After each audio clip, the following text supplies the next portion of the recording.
Sriase kakak. Menengose. Oke.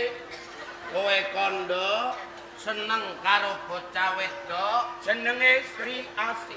senenge Sriase Iya. saka Toyo Arum. Oke. Adikku sing delone Piye yen kakak? kowe gelem tak kandhani kowe lereno aja mbok teruske. Kok ngono kakak? Tekaku ado-ado saka kawu-awu langit tumeka papan dunungmu. Iki beteke aku arep ngomong karo kowe. Arep ngomong perkara apa kakang? Mergo Toyo Arum isih wewengkon kadipatenmu, Parang Kencana. aku arep kandha yen aku uga kepengin ngepek bojo bocah wedok kang aran Sriase. Bocah saka Toyo Arum. lho, sik aku. Aku sik lagi kowe. Mulane aku kandha karo kowe yen gelem tak omongi lereno aja terusno aku sing kepengin ngepek bojo kelawan Sriase. Apa kowe urung ndek bojo? Turun. Lho. Lah sing mbok goncekno mang sapa? Ya gonceke nop sinten kalau. Goncekne sapa? Jera gonceke kalau mau sinten. Goncekne sinten mau? Iku lho iki ketoprak kok Cah. Iki ketoprak. Ketoprak kanjeng. Lah sing kandha iki ludruk sapa?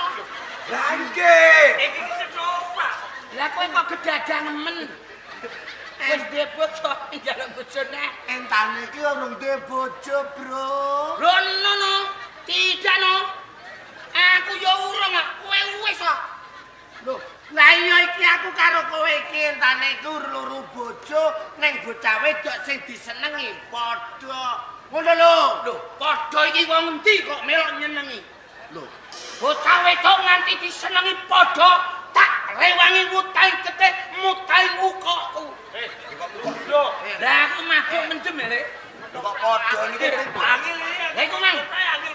sami tresnane wanita setunggal. sing disenengi Padha. padha bocah endi? Sampeyan seneng sinten? Aku seneng Sriase. Lah niko. Seneng Sriase. Kira sami seneng Sriase sami sing nyenengi sami. Padha-padha senenge. Ya, nggih. Ning ono bocah sing nyenengi nek Sriase. Sinten? Jenenge padha. Bocah kadipaten di Padha niki mboten satriya nggih mboten menungso. tegese padha Padha iki niku sami-sami. sami bocah ndine. Weh, akeh sing nyenengi Sriase nek ngono. Kakang, ayo dibrasto padha karo sami. Bento.